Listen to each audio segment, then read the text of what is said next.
And I think sometimes wanting an apology is that. It's like wanting them to be sorry for themselves. Hello, Erin here again. Today I'm going to talk about apologies and whether we get them or not, whether we ask for them or not, whether we need them or not. So if you saw a previous video around guilt tripping, then this is sort of the follow-on. So after that video, I had some contact with the person again, and they basically shared a little bit more information, and I felt a bit more comfortable about the possibility of saying yes to their request. In no time during this, it was through text messages, in no time during this, the very few, like 2 or 3 backwards and forwards text messages we had, did she apologize for her behavior yesterday. And I didn't ask for one either. And it just got to me thinking, like, I did, when she gave me some more information, I did say, look, I put in place the things that I did struggle with yesterday, which was around not having time or space and feeling coerced and rushed.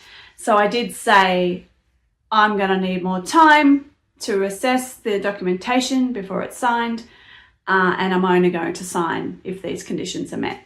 So I put that right out there, and she was totally fine with that.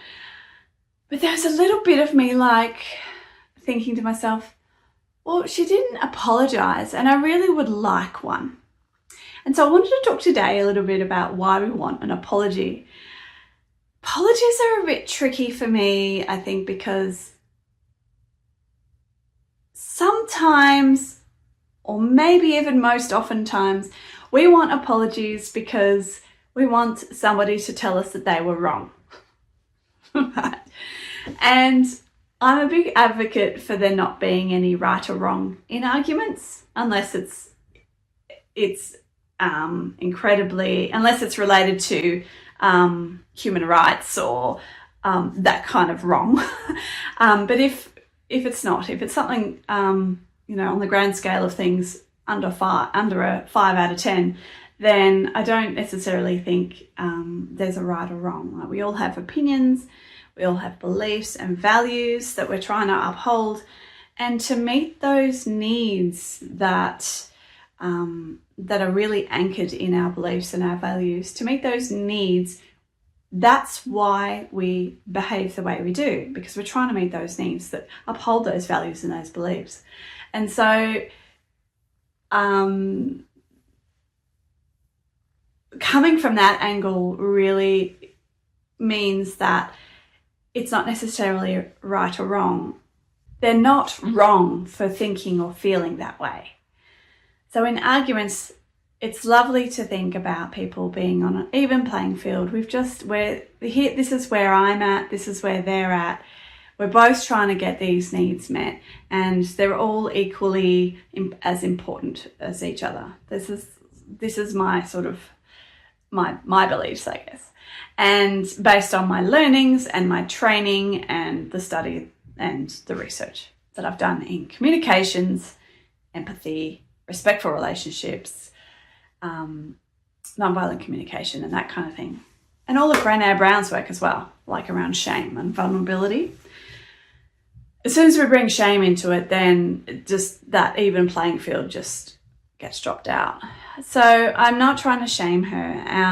And I think sometimes wanting an apology is that. It's like wanting them to be sorry for themselves, wanting them to be to feel really terrible about themselves and about how they behaved. Wanting an apology to come from somebody because they respect you is different. So I have a need for respect in this case, and I would love for her to express that to me, to apologize for the way she behaved towards me as a sign of respect for me and all that I do for this particular organization. And that's where it's coming from for me. It's about respect. However, to meet that need for respect, I could ask her for an apology. However, I'm not really sure that would meet my need because I'm asking for it, right? I have a firm belief that if we ever ask somebody for an apology or tell somebody to apologize, even children, like when you're a parent and you're telling someone to apologize for something, it's not really an apology. It's a blanket statement so they don't get in trouble, right? It's not an apology. Don't do that. It's teaching them to say sorry for something that they've done to make better something they've done instead of taking responsibility for it. That's a whole other video though. In this case, it's really getting clear on why we want an apology. So have a think about, next time when you are in a situation where you want somebody to apologize, what is it that you want that to meet? What need you want that to meet in you? For me, it was a respect in this case. And I know that asking for an apology, I'm not going to get that need met. Me asking or saying, I'll expect an apology, or are you sorry for how you spoke to me, or please don't speak to me like that, that's not going to meet my need for respect. I absolutely know that. It would if it came from her heart. So that might happen, and if it doesn't, then I will find a way to meet my need for respect in other ways. Probably not from her, in this particular situation. Or it might not come in the way of an apology. It might come in a different way from that person. So next time you're wishing to have an apology about something, have a think about what the need is that you're trying to get met. Like, say you have organised to go out with a friend for dinner and then they cancel an hour before you're about to get there, and they don't apologise. They just say, something came up and I can't go anymore. And that can really hurt. I have experienced that before in my life. And you might want an apology in that case. Why? Why do you want an apology? Try and get clear on that. Like, what does it feel? For me, if I think back to some moment in time where that happened a long time ago, there's this particular person, she used to do it quite often, and it felt hurt. So to get clear on the needs, I'm going to go into that feeling. It feels it's hurt.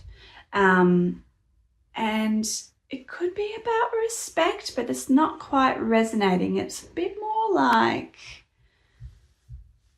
it's around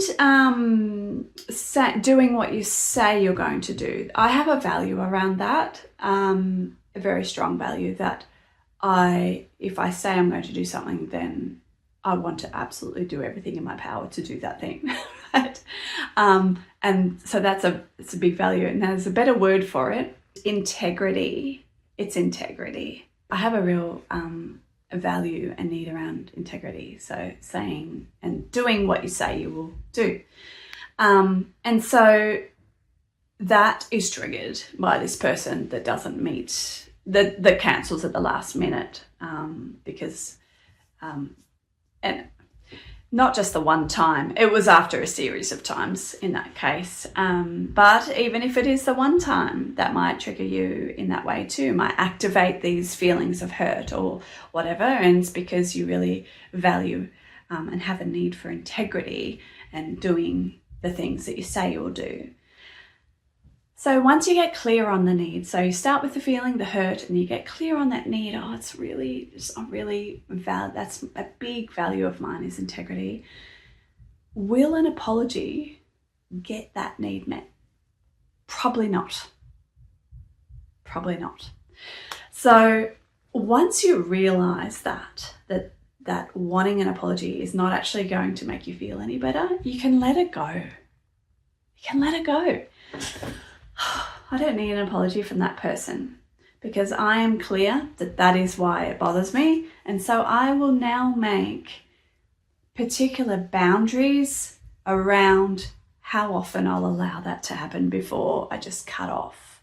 Or the next time I meet this person from yesterday, I'll know now the boundaries or the self the self-worth and the rules around how I engage with that person might change. And that's meeting my needs. That's meeting my needs. It's not the actual apology. I would love to, I hope that's really helpful. I would love to hear any examples that you might have of where you wanted an apology and you got it and it didn't really feel good anyway, or you asked for an apology and it did feel good. Happy to be refuted. So let's start the discussion down below, and I hope you have a wonderful day. Bye.